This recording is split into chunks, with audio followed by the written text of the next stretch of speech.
Alrighty, everyone. So this has been a highly requested video of mine. Okay? We're going to be going over FMP 10, Foundation of Math and Pre-Calculus 10, final exam. This is actually the real final exam from 2010. Yeah, as you guys already know, or I hope you do, that these are provincially given exams. So like they're made by the government of BC, like the provincial government, and they're handed out. So it's the same for everyone in every high school every year, right? For this course. So let's get into it. Honestly, if you've been stressing, stress no more. Have no fear, because I am here. All right, let's do this. Let's just go through it. I'm gonna make many parts so we can get through all of it. I think it's a 50-page document. 44 pages. But don't worry, it's not how many questions and stuff.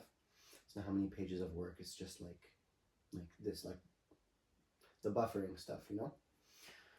Let's read through this. You already know how to fill in your bubbles. May require a protractor and a ruler. Protractor, maybe like for 1 or 2 questions, but like they have to include that, right? Anyways, you may use math tiles. If you're using math tiles, that's good on you, man. That's good on you, because like you got confidence. You got confidence if you're using math tiles. You do you, because like you're doing good. You're doing good. Yeah, this is pretty good. This is pretty important right here. So on your calculator, you want to have this like pi, as in 3.14, either saved into your calculator. If it's not already like built-in saved, you want to be using that instead of typing in like approximation of 3.14, because it's much more than that, as you guys know, I hope. It's like 3.14159, right? So you want to be using the actual pi button, hopefully stay on your calculator. If not, like I said, you can store it. There's a way, depending on which calculator you have, you can look that up on other YouTube videos. So yeah, diagrams are not necessarily drawn to scale. Now this tripped me up a lot, bro. I swear I raised my hand like 2 or 3 times just in this exam. I remember when I was rating it, because I was like, this is not true. Because I was in the question, I was like, no, this is not true. Like this graph right here is not 20 centimeters, 30 centimeters. That's because I didn't read this line, so now you guys know. All right, let's get it. Let's just get it. You guys got 2 hours to do it. Additional time permitted, 60 minutes. I don't know what that means. Why don't they just write 3 hours? Whatever, school. Like Barney Coleman? Oh, yeah, no. All right. Part A, multiple choice. Okay. Which graph represents the relation x subtract 5y plus 10 equals 0? Okay, so you guys already know that we need it in the form of y of x equals, or just y equals, and then you have your function of x. So a function of x means you want y on the left side, the equal sign, and then everything here on the right side, you just want it to be constants, and then you want the only variable to be on that right side is x, because that's what a function of x means, right? And then y is just representing a function of x. This could also be written as f of x.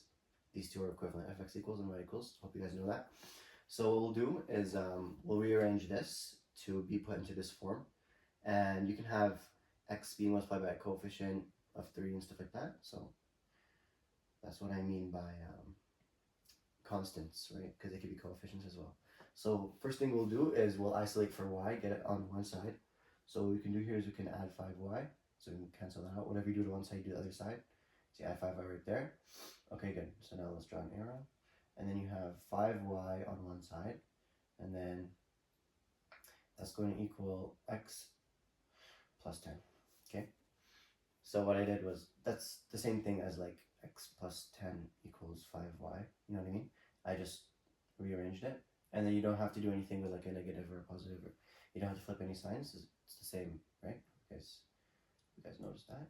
So then what we do now is all we need to do is isolate for y, right? So we're just one step closer now. All we need to do is divide by 5 on both sides to get that coefficient out of there. Then you have y equals x plus 10 divided by 5. Now, what does this represent? So we can simplify this down a little bit further. This is equivalent to x over 5 plus 10 over 5 simplify that down even more, you get finally y equals x over 5 plus 2. Great. So what does that tell us? Nice. Let's analyze this. So y equals x over 5 plus 2. If it was just y equals x, then you know that if y is 1, then x is 1. So same thing. If it was, remember how I said y is same thing as f of x? So if I'm putting in x is 1, so f of x equals x over 5 plus 2.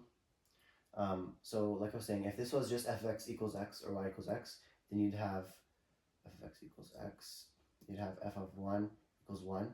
So you'd go f of 1 is right here, and then equals 1 is right here. So yeah, rise 1, and then run 1, right? So rise over run is 1. And then it would just be the same thing. It would be f of 2 is equal to 2, f of 3 is equal to 3, f of 4 equals 4, f of negative 1 equals negative 1. It'd be like that, right? You guys know that that's the function for y equals x. So using that in our head, we already know when x is divided by 5, so the slope is divided by 5. So the slope is going to be divided by 5 of that slope. And then we also know that this is y equals mx plus b, right? You guys know the general form. Y equals mx plus b. In this case, m is equal to 1 over 5 because that's the coefficient being multiplied by x. And then b here is equal to 2 because that is our slope being risen up by 2. So here we go. Fs equals x over 5 plus 2. So we know that our slope, this is the typical y equals x, right? So we know that for our function here, what we're going to have is, same thing, it's going to be y equals x, but the slope is going to be divided by 5. So it's going to be not scaled down 5, but it's going to be slanted by 1/5 of this. So it's going to look like that. And it's also going to be risen by 2. So this is 1, this is 2. So it's going to start right there. So this is actually how our function should look like. So then now that we know that this is how our function should look like in the blue, we'll look for it on this graph. And then we'll make sure that it's numerically correct. So it's looking like A to me. Let's look at the other ones. Can't be this one because that's actually under. So you see the y-intercept is actually at -2, not +2. Same thing here, it's at -2. Here's at +2. So let's go back into it. So, like I was saying, yeah, how do we know this is correct and this is not correct? Well, we can see that y equals x is always going to be the function that we should always be comparing to, right? And then so we know that y equals x is a positively increasing function. As the x values are positively increasing, the y values are also positively increasing. So we have that same exact scenario for x over 5, because it's not negative x over 5, it's just x over 5, so nothing is flipped. So it should follow the same exact format as y equals x, except it's sloped down by a factor of 1 over 5, right? So that's exactly what we have here. It's positively increasing, this is negative increasing. That's how we know that this is not correct. Because as x positively increases, y is actually going down. See, the value of y is going down. Okay, perfect. Perfect. So now we have A. Now we have A. I mean, question 1 is A. So now question 2. We can go through this one much quicker because now we just know how to recognize the function. So which of the following equations describes a linear relation graphed above? Let's see, what do we have here? So for a question like this, it's most likely going to be 2 options. That's just from experience, right? I forgot to say in the beginning, but I'm actually a second-year engineering student now at the University of Alberta in Edmonton, Alberta. But I did all my high school in British Columbia, right? Grades 8 to 12. And I wrote the same exact exam. Not 2010, I'm not that old, but yeah, you get what I mean. So from experience, I know that it's going to be 2 options most of the time. So anyways, let's see, what do we have here? Which of the following equations describe a linear relation graphed above? So this is given, so we can look at it and see that it's not, because this is a negative slope and this is a positive slope, so yeah, that's not this one. So for these, we've got to isolate for y, right? So let's go y, add 8 to both sides, y equals -4 over 3 times x plus 3 plus 8. Good. So now bad math, right? brackets, exponents, division, multiplication, addition, subtraction. So here comes first the brackets. Don't have to do anything there, but we have to do the multiplication. So let's multiply this into the bracket. So y equals negative 4 over 3x, and then what do we have? And then 4 over 3 times 3 is just 4, so subtract 4, and then plus 8. So y is equal to finally negative 4 over 3x. So 4 plus 8 is plus 4. Looking good. Now what's this? This is 3y. Let's add everything to the other side. Is equal to negative 4x. 3y equals negative 4x plus 12. And now divide everything by 3. Y equals negative 4 over 3x. Okay. Plus, what's 12 divided by 3? That is 4. These are the same. That's good news, because when we look at our graph, our y-intercept is 4, and then our slope is negative 4 over 3, because we rise 4, but we're actually derising, we're going down. So rise down 4, and then run 3. That's how you know our slope is 4 over 3, and it's negative, because we're rising down. Perfect, perfect, perfect. Y equals negative 4 over 3. So what is the answer? It is 2 and 3. 2 and 3 block. Nice. Now question 3. Determine the equation of a line in slope-intercept form that passes through the points 6, 1 and negative 10, 9. So this is really saying this is the x coordinate, this is the y coordinate, this is the x coordinate, and this is the y coordinate of the corresponding respective appropriate points, whatever word you want to use. I know they're all fancy and annoying. But yeah, so this is, let's call this P1, boop, and it's P2, boop. Why do I make these sound effects? Don't ask. So what we do is, you know how to get the slope of an equation. It's going to be y2 subtract y1 over x2 subtract x1. That's exactly what we have here. This is y2, this is y, this is y1, this is x1, this is x2. So let's do it. Let's go y2. So m for slope equals y2 subtract y1 over x2 subtract x1 gives you what?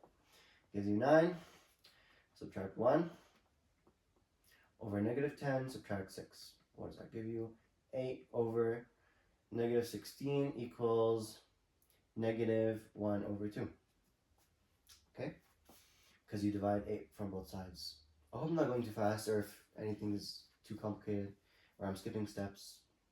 Hope this makes sense to you. Because if you, yeah, this simplifies to negative 1 over 2. This is pretty competent. You guys should know this. Yeah, so that's what we have for our slope. Alrighty, gang. So how do we know what our y-intercept is? So now that we have y equals mx plus b, you go y, because now we have our slope equals negative 1 over 2x plus b. So how do we find b? So to find b, for this part right here, I mean, it's pretty genius. I love this part of math.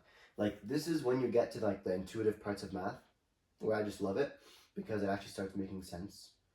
And I know that math doesn't make sense, but only at some points it does, if you know what I mean. So what we do is, now we have 2 points, right? And we found our slope. So this is our general equation now, only given our slope. Now we need to find y-intercept. So we see that our equation has a y and an x in it, right? That's really good for us, because we have 2 points here, and these 2 points are on the same line. So what's beautiful about this now is that once we plug in, it doesn't matter if we plug in this y and this x, or this y and this x. Oh my god, I just realized I'm not pointing. Okay, this y and this x, or this y and this x. Like, it doesn't matter if we use the coordinates for point 2 or for point 1. Either one of those will give us the same value for the y-intercept, because we're on the same line. See, that's the beauty. That's the beautiful part of math here. Okay, I'm geeking out, but I'll show you what I mean. So let's put in y2 and x2 right now. So we go 9 is equal to negative 1 over 2 times negative 10 plus b. So now we solve for b. So what's negative 1 over 2 times negative 10? That's 5. So 9 equals 5 plus b. So then that's my arrow for like we're about to reach the final step. B equals 9 subtract 5 is 4. Our y-intercept is 4. So we know that for sure. We don't even have to plug in our other point to check it. We know that the y-intercept is 4. But this is a good way to like double check your answer without making it boring, because you don't want to just go through the same thing again. So what we'll do is we'll just plug in the other point just to prove my point and to also make sure that we did the math correctly, like the algebra here. So let's plug in y1 and x1. Let's get, so we extend that here. Now we're doing the same thing with our other point. We go 1 is equal to negative 1 over 2 times 6 plus b. Cool. So what's negative 1 over 2 times 6? We got negative 3. So 1 equals negative 3 plus b. So our b is equal to 1. So we add 3 to both sides. So then b is equal to 1 plus 3 is equal to 4. I'm telling you guys, it's nice. It's actually nice. B equals 4, b equals 4. So we know for sure that our y-intercept is 4. So what's our answer? Right there. Another A. Have they all been A? No. So A. Perfect. Okay. Solve for y in the following system of equations. Is this an equation?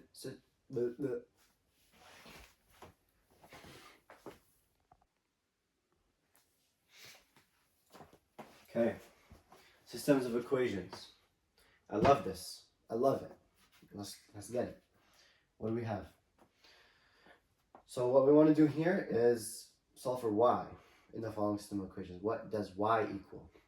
So what value of y here is going to make both expressions equal? Right? How do we do that? So let's solve for y. Okay, let's isolate for y and we'll see what happens. So isolate for y on both sides. Hike, I lied. We don't isolate for y on both sides. What we want to do is we want to get x out of the way, because once we get x out of the way on both equations, then we'll have a certain value given for y on both of these equations, and we know that's our answer. So just bear with me. Let's do it. Let's try and get x out of the way. So how do we do that? Just give you another second to think. What am I doing? This is not Dora the Explorer waiting for your answer. Let's just finish this.